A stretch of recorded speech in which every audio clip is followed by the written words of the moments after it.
One take, one take. This is NBA One Take featuring yours truly, Pretty Boy Lakers. This is NBA One Take for your head. NBA One Take for your brain. Coming to you live from my home. This is NBA One Take, March 14, 2024. 3 games for me on the docket. 3 games for me on the docket, as well as something I've been watching. The first game, my Lakers, they got a little smashed by the Bucks. Um, No LeBron, Rui, guys is out. LeBron, he recovering from that groin strain. Still on, saying like a week or two. They being cautious. That's what they gonna do. LeBron look like LeBron doing a little too much. Um, yeah, man, we got Bucks handled us, and it wasn't like at times, but they got it. 126, 106. Luka Doncic, man, the one. He did it. He did anything. 45 and 11, and Austin Reeves 28 and 8. I mean, that was the only two bright spots on the team. Nobody else could really do anything else, uh, offensively, especially defensively. It was really bad. And the Bucks, they just spread it around. Giannis had 24, 12, and 9, almost a triple double. Dame had 22 and 10 assists. Brook Lopez was getting busy at 23. Gary Trent Jr. was 16, and Kevin Porter Jr. off the bench and limited action at 22, like in 17 minutes. It's killing. So, like I said, this is just a good one for the Bucks. The Bucks trying to get establish a good position for them in the playoffs, but they're just trying to still find that constant. I think the Bucks really feel that once they get in, they can healthy, they could be able to handle themselves. For the Lakers, a tough loss, man. Tough. We need every win possible. We trying to really stay secure for the number 2 seed, but as losses come, man, it's more positioning and things like that, and it could get concerning.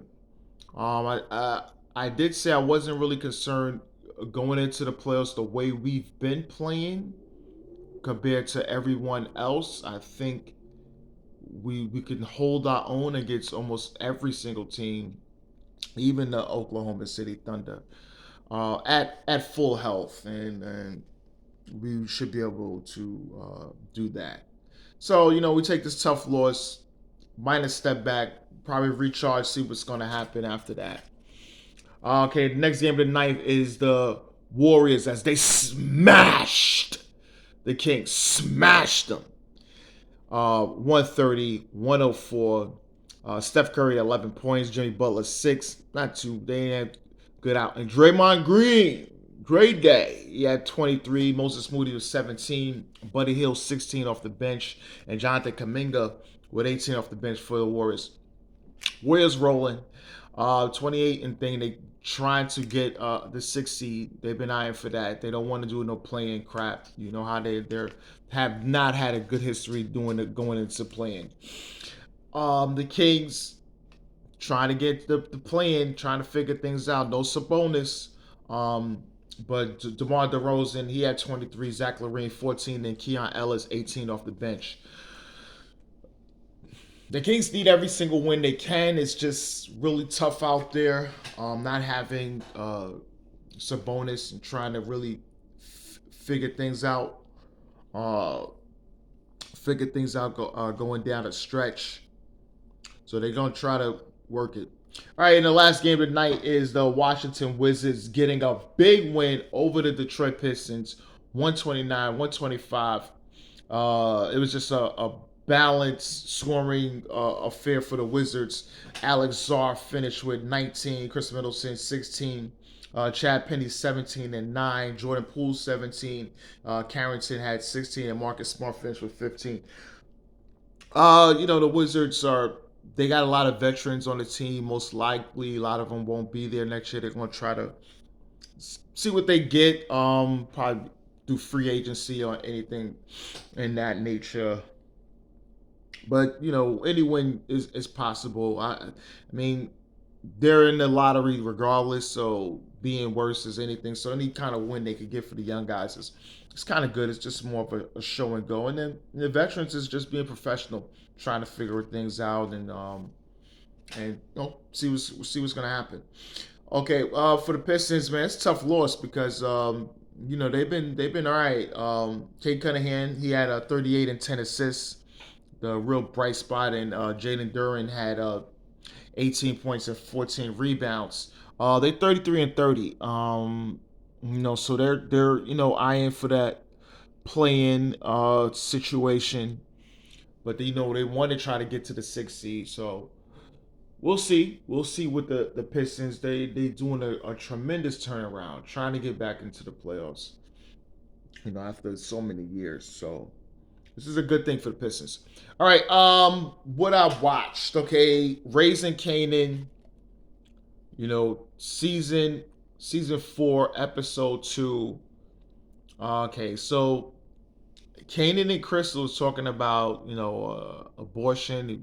She was in the house and everything else like that, and talking about how she wanted the baby, and it was just you know, Kanan, he's smart on that one. Nah, not with that girl. Mm-mm. He's talking about, oh, I want a baby. I just don't know. So then the police captain, the that guy, I forgot the captain's name. So he's gonna send a guy out there, undercover detective. He's gonna send him out there on Captain Howard's murder. They did put out a statement about Captain Howard's indiscretions and things like that, but they are he's after whoever killed Captain Howard. He has a relationship with Captain Howard, and it was just a lot of things.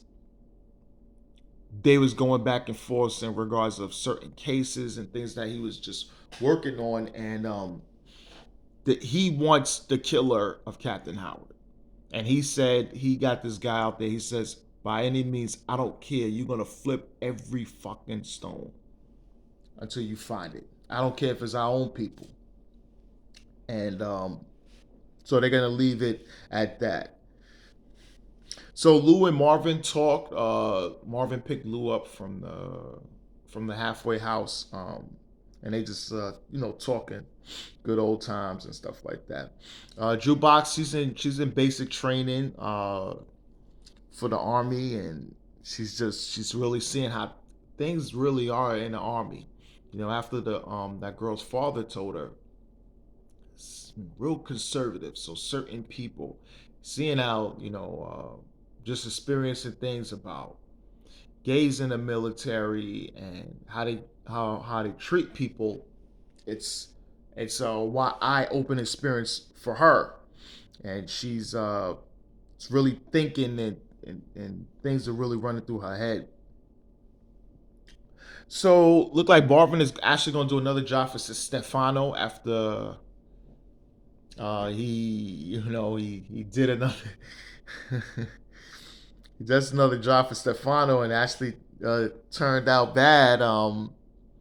He was supposed to scare some black guy, but he had to kill him. The black guy pulled the gun out on Marvin. Marvin told him this. He said, "Yo, you a nigga doing stuff for Stefano and all this other stuff," and Marvin killed him. And it was a little crazy. It was real crazy.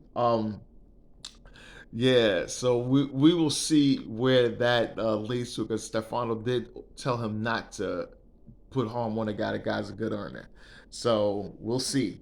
Um, Kanan and Rock had to meet Snaps and Pop, and this is which is just interesting because we knew this was had to happen because what happened with Ronnie, and now Kanan is thinking he's taking over everything that Ronnie was doing, and they said it don't work like that.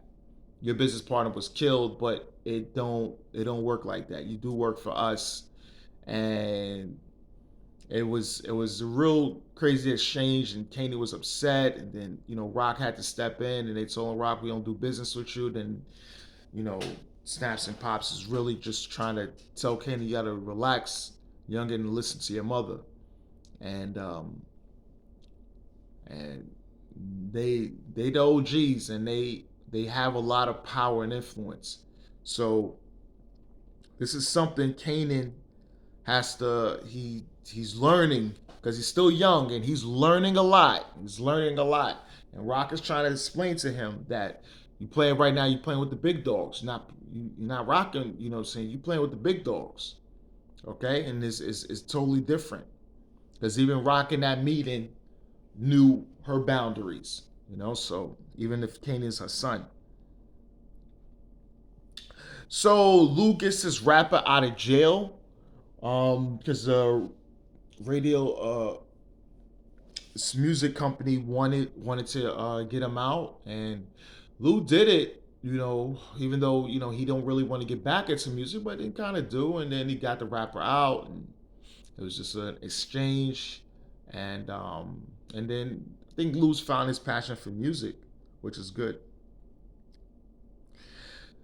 And then at the end, the climax, we see Unique, who's just been in the shadows, and saw Rock talking to her lawyer as a lawyer figuring things out. He does a lot of things for Rock, and he saw him, and then snuck up on Rock, snuck up on the lawyer, and then said he fucking her, and it's like, what? What do you mean he fucking her? Then Unique kills Rock's lawyer.